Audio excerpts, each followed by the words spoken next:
بسم الله الرحمن الرحيم نحمده ونصلي على رسوله الكريم اما بعد رمضان المبارک کے حوالے سے کل میں نے تلاوت قرآن کی ضرورت اور اہمیت کا ذکر کیا تھا۔ تلاوت قرآن کے اوپر جتنی بھی بات کی جائے کم ہے، کیونکہ رمضان سے اس کا بہت گہرا تعلق ہے۔ لیکن اس کے بعد میں نے جو ذکر کیا تھا کہ اپنا ایک مقرر کرنا چاہیے کہ یہ میری منزل ہے، اس میں ایک اور چیز ہے، بڑی اہم چیز ہے، وہ ہے ذکر اللہ۔ روزانہ کے حساب سے اس رمضان میں مجھے اتنا درود شریف پڑھنا ہے، اس رمضان میں اتنا درود و سلام پڑھنا ہے مجھے کہ میرا آقا صلی اللہ علیہ وسلم سے تعلق جڑ جائے۔ اس رمضان المبارک میں اتنا استغفار کرنا ہے۔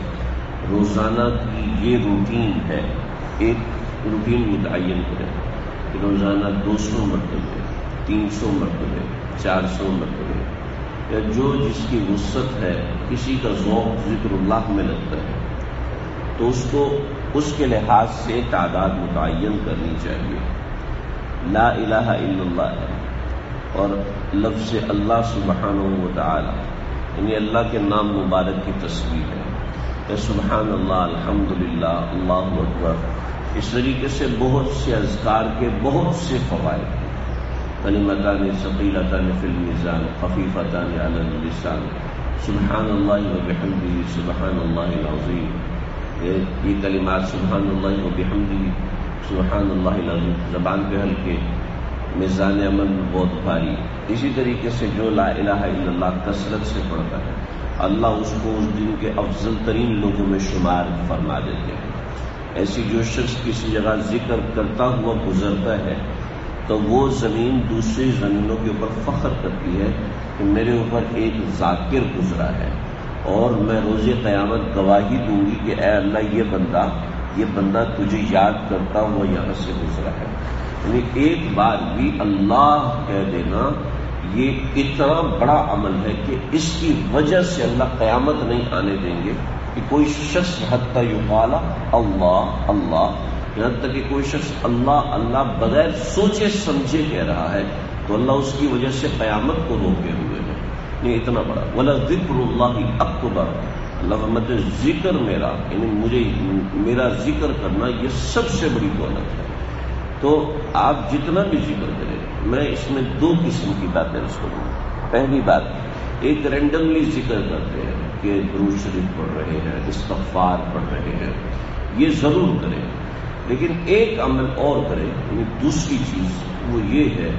کہ اپنا کسی ایک جگہ بیٹھ کر تھوڑا سا ذکر متعین کر لیں، اس جگہ بیٹھ کر یہ ذکر میں نے کرنا ہے۔ جیسے لا الہ الا اللہ کی ایک تسبیح مکمل یکسوئی کے ساتھ کرنی ہے۔ وجہ اس کی ہے کہ ذکر ہوتا ہے دو طرح کا، ایک ہوتا ہے ذکر باللسان اور ایک ہے ذکر بالقلب واللسان۔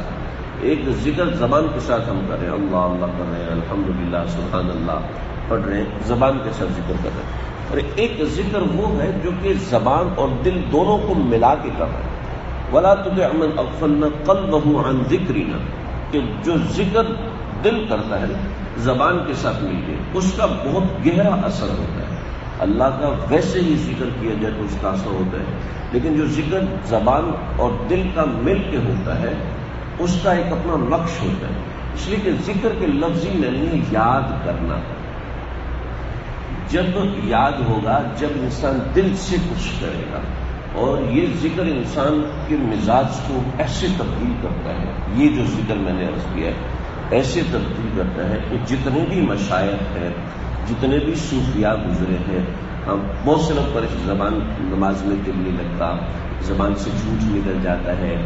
خیانت ہو جاتی ہے، جب گناہ کا تقاضا ہوتا ہے تو گناہ کر لیتا ہوں، تنہائی جب ہوتی ہے تو گناہ سرزد ہو جاتا ہے، جی نہیں چاہتا گناہ کرنے کا لیکن پھر بھی کر لیتا ہوں، فلاں موقع آ گیا وہاں میں ناکام ہو گیا، کرنا چاہتا تھا نہیں کر سکا، نماز پڑھنے کا جی کرتا ہے، آہستہ آہستہ وہ جی ختم ہو گیا، تلاوت کرنے کا دل کرتا تھا وہ ختم ہو گیا، ایسے اللہ کو یاد کرنے کا دل کرتا تھا وہ ختم ہو گیا۔ تو یہ سب چیزوں کا علاج اللہ کی یاد ہے، اور انسان سب سے بہتر طریقہ ہے کسی اللہ والے سے پوچھ کے ذکر کرے کہ میں نے یہ ذکر کرنا ہے، یہ ذکر کرنا ہے، یا کون سا ذکر کرنا ہے آپ بتائیں، تو اس کے مطابق ذکر کرے۔ اس میں بڑی تاثیر ہے۔ حضرت مجدد ملت حضرت مولانا اشرف علی تھانوی صاحب رحمۃ اللہ علیہ سے کسی نے کہا کہ حضرت جب ذکر میں تاثیر ہے تو کسی سے پوچھ کے جب کیا جائے تو اس کی کیا افادیت ہے؟ تو فرمایا کہ میاں بات یہ ہے کہ کاٹتی تو تلوار ہے،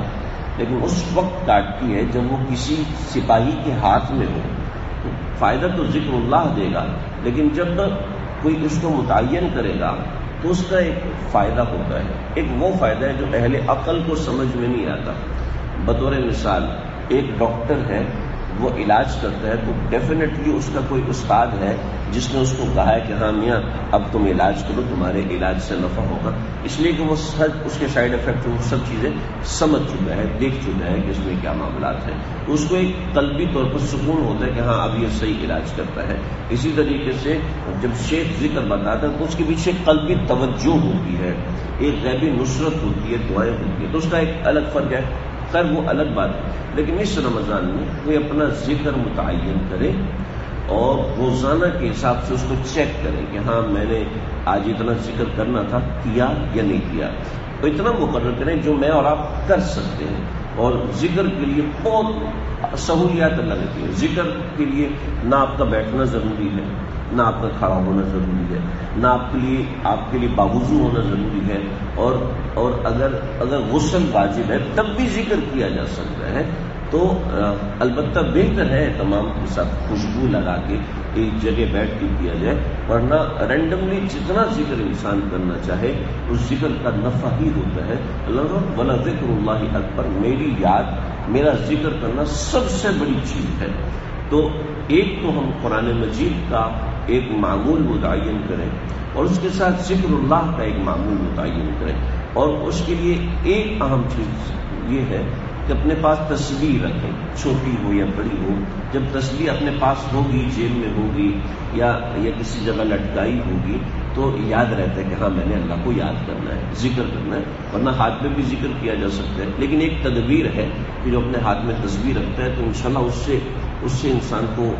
ذکر کرنے میں تقویت ملتی ہے، اور بھی بہت سی چیزیں ہیں۔ تو اپنی ایک مقدار متعین کی جائے اور روزانہ کی بنیاد پر دیکھا جائے کہ میں نے آج درود شریف پڑھنا تھا، میں نے آج اللہ کا نام لینا تھا، میں نے تسبیحات فاطمی کرنی تھی، میں نے لا الہ الا اللہ پڑھنا تھا، میں نے سبحان اللہ و بحمدہ سبحان اللہ العظیم پڑھنا تھا، میں نے فلاں ورد کرنا تھا، درود پاک پڑھنا تھا، درود و سلام پڑھنا تھا، استغفار پڑھنا تھا، سید الاستغفار پڑھنا تھا، یا جو ذکر ہمیں سمجھ میں آتا ہے، اللہم لک الحمد و لک الشکر، یا درود و سلام، یہ جو بھی ذکر مجھے سمجھ میں آتا ہے وہ ایک مقدار متعین کریں۔ میں نے 4 تسبیح کرنی ہے، میں نے 5 تسبیح کرنی ہے، میں نے 1 تسبیح کرنی ہے، میں نے آدھی تسبیح کرنی ہے، لیکن اپنے آپ کو ذاکرین میں شامل کریں جو اللہ کو یاد کرنے والے ہوتے ہیں۔ اللہ سمجھنے کی عمل کریں گے۔ بسم اللہ الرحمن الرحیم، والصلاة والسلام علی اشرف الانبیاء والمرسلین، اللهم ربنا تقبل منا انك انت السميع العليم۔